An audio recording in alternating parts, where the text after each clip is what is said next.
So hello guys, welcome back to my channel knowledge of disease. और आज मैं फिर आई हूँ एक ऐसे टॉपिक के साथ जो बहुत ही इंपॉर्टेंट होने वाला है। इस टाइम गर्मी बहुत ज़्यादा हो रही है, मौसम चेंज हो रहा है, जिसकी वजह से ये प्रॉब्लम स्टार्ट हो रही है। तो आज की जो टॉपिक है उसका नाम है इन्फ्लुएंजा, मतलब फ्लू कैसे होता है। तो आज हम इस टॉपिक पे बात करेंगे। और अगर आप हमारे चैनल पे नए हैं तो प्लीज़ शेयर करिए, सब्सक्राइब करिए, लाइक करिए। और अगर आप जानना चाहते हैं कि ये इन्फ्लुएंजा क्या होता है, फ्लू क्या होता है, तो वीडियो को अंत तक देखिएगा ताकि आपको ये पता चल जाए कि फ्लू क्या होता है। तो चलिए बिना वक्त गवाए हम शुरू करते हैं कि फ्लू क्या है। फ्लू का जो नाम है वो एक पहला नाम इन्फ्लुएंजा है और दूसरा जो है उसको फ्लू बोलते हैं। ये जो फ्लू है वो बहुत धीरे धीरे इंसान को इफ़ेक्ट करता है, लेकिन बहुत ज़्यादा एक्सेसिव हो जाता है तो ये मरने की कगार पे भी लाके खड़ा कर देता है।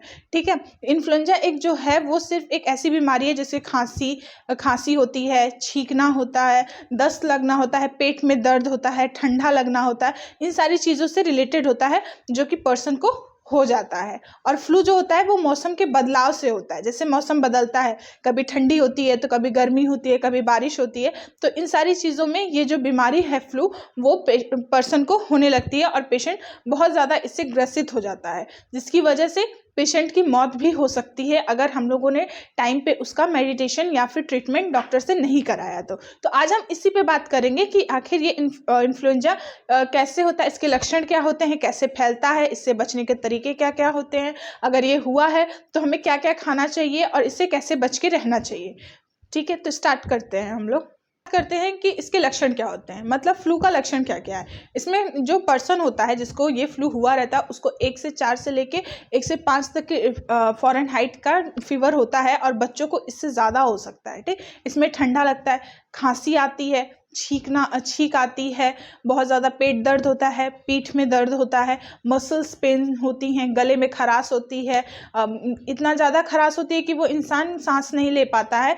मतलब हम ये बोल सकते हैं कि उसमें लंग्स में प्रॉब्लम्स आने शुरू हो जाते हैं, जिसकी वजह से उस इंसान को सांस लेने में दिक्कत होती है और वो मर भी सकता है। तो ये लक्षण होते हैं फ्लू से लगभग देश में लगभग फ्लू से जो पर्सन होते हैं वो 36,000 जो पर्सन होते हैं उनकी डेथ हो जाती है। क्यों? क्योंकि वो उनको लगता है कि ये बुखार है, नॉर्मल है, खांसी है, नॉर्मल है, लेकिन वो एक ऐसा वायरस होता है, एक ऐसा फ्लू होता है जो इंसान को अंदर ही अंदर खाने लगता है और लोग सोचते हैं कि नॉर्मल चीज़ें हैं, हम कर लेंगे, फिर हमें डॉक्टर के पास जाने की ज़रूरत क्या है। लेकिन जब वही चीज़ एक्सेसिव हो जाती है, बहुत ज़्यादा बढ़ जाती है, तो हमें डॉक्टर के पास जाना चाहिए इसको दिखाने के लिए कि ये आखिर हुआ क्या है, इसका ट्रीटमेंट हो ताकि वो इंसान बच सके। नहीं तो ये 36,000 का जो आंकड़ा है ना, ये इसी तरफ हमेशा चलता रहेगा कि हर देश में लोग मरते रहेंगे। इसीलिए इसका चेकअप कराना बहुत ज़रूरी होता है। अगर आपको थोड़ा सा भी किसी पे अगर डाउट होता है तो आप प्लीज़ डॉक्टर को जाके दिखाइए, दिखा के उसकी दवा लीजिए, अच्छे से ट्रीटमेंट करवाइए ताकि ये दूसरे को भी ना हो। आप ग्रसित हैं इससे, लेकिन आपकी फैमिली, आपके जो साथ में रहने वाले हैं, जो चीज़ें यूज़ करते हैं, उनके लिए भी आप खतरा बना रहे हैं इस फ्लू को फैलने से। पूरी घर की बीमारी, छोटे बच्चे हैं, कहीं भी है, कुछ भी है, जिसकी वजह से आपको हो सकता है। तो प्लीज़ अगर आपको थोड़ा सा भी डाउट हो तो आप डॉक्टर से जाकर ट्रीटमेंट कराइए इसका। अब हम बात करते हैं कि इसके कारण क्या होते हैं।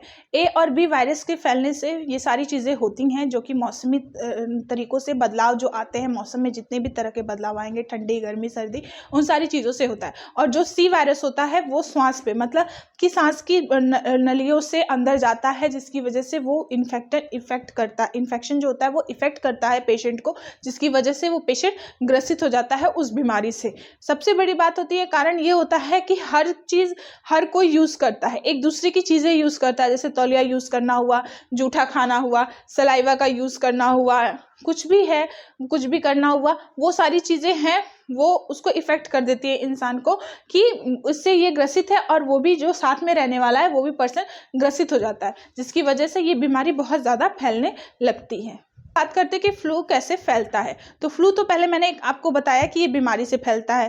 ठीक, बीमारी संक्रमित इंसान है, उससे आप साथ में रहेंगे, संपर्क में रहेंगे, जूठा खाएंगे या फिर उसका क्लॉथ यूज़ करेंगे तो वो फैल जाता है। फिर दूसरा है कि छींकने से, अगर कोई भी इंसान को अगर ये दिक्कत है, कोई भी पर्सन या व्यक्ति उससे ग्रसित है, अगर वो छींक रहा है, खांस रहा है, उसका ड्रॉपलेट आप में अगर थोड़ा सा भी अगर आ गया तो वो वायरस आपको इन्फेक्ट कर देगा। ठीक है, जस्ट लाइक कोविड-19 में जैसे सारी चीज़ें होती थी, किसी भी चीज़ को टच, अगर किसी को पेशेंट को है और उसने टच किया है, अगर आप फिर वापस उसको टच करेंगे तो वो वायरस आप में जाएगा। ठीक, तो अब तीसरा ये होता है कि कोई भी चीज़ अगर आप यूज़ कर रहे हैं और किसी जगह आपने हाथ लगाया है तो आप पहले अपना हाथ सैनिटाइज करिए, उसके बाद आप मुंह, आँख, नाक, कान कहीं ओपन एरिया को टच करिए ताकि वो सेफ रहे। हाथ आप अगर धो लेंगे तो वो वायरस हट जाएगा, और अगर नहीं धोएंगे तो वही वायरस वो आपके अंदर जाएगा, जिसकी वजह से आपको ये फ्लू हो सकता है, फिर यही आपके मरने का कारण भी बन सकता है। अब हम बात करते हैं कुछ सावधानियां कि हमें क्या क्या सावधानी बरतनी चाहिए अगर हमें ये प्रॉब्लम हो चुकी है। घर में रहना चाहिए, दूसरों की चीज़ें यूज़ नहीं करनी चाहिए, अपनी खुद की पर्सनल चीज़ें यूज़ करें, पानी ज़्यादा पिएं, धूम्रपान ना करें, ज़्यादा खाना अच्छे से खाएं, ज़्यादा जितना डाइट फूड आप ले सकते हैं, नॉर्मल सिंपल खाना वो खाना खाइए, शराब मत पीजिए, ज़्यादा से ज़्यादा मतलब दूसरों से दूर रहने की कोशिश करिए, आराम करिए और अपने आप को अच्छे से डिहाइड्रेशन से बचाने की कोशिश करिए, जिसकी वजह से आप सही हो सकते हैं। तो ये सावधानियां होती हैं कि फ्लू में हम कैसे बच सकते हैं। कहते हैं कि फ्लू में जो जोखिम और जटिल चीज़ें होती है उसमें क्या क्या चीज़ें आती हैं। उसमें पहला आता है उम्र, गर्भ अवस्था में, और फिर उसके बाद रहन सहन के तरीके से क्या होता है, और फिर कोई किसी भी चीज़ को यूज़ करने से या इधर उधर जाने से, बच्चों से, जानवरों से, इन सारी चीज़ों से दूर रहने के लिए बोला जाता है। तो ये सारी चीज़ें होती हैं जिसकी वजह से ये प्रॉब्लम स्टार्ट होती है। अब हम बात करते हैं कि अगर किसी पर्सन को फ्लू हुआ है तो उसको क्या क्या खाना खाना चाहिए। उसको चिकन सूप लेना चाहिए, लहसुन खाना चाहिए, नारियल का पानी पीना चाहिए, गर्म पानी में चाय पीना चाहिए, गर्म पानी भी लेना चाहिए, शहद खाना चाहिए, अदरक खाना चाहिए, और क्या बोलते हैं कि ज़्यादा से ज़्यादा उसको पानी पीना चाहिए, जिसकी वजह से वो उसका डाइट और उसका जो डिहाइड्रेशन का प्रॉब्लम है वो सही रह सके और पेशेंट अच्छे से ठीक हो जाए। ठीक, तो ये था हम लोगों का कि इन्फ्लुएंजा फ्लू होता क्या है और इससे बचने के क्या क्या तरीके होते हैं। मैंने आपको सब कुछ बता दिया। अगर आपको कोई प्रॉब्लम है, कोई डाउट हो तो आप प्लीज़ कमेंट करिए, हम पूरी हेल्प करेंगे। और अगर वीडियो पसंद आई हो तो प्लीज़ लाइक करें, शेयर करें, सब्सक्राइब करें। और तब अब मिलते हैं नेक्स्ट वीडियो में, तब तक के लिए थैंक यू।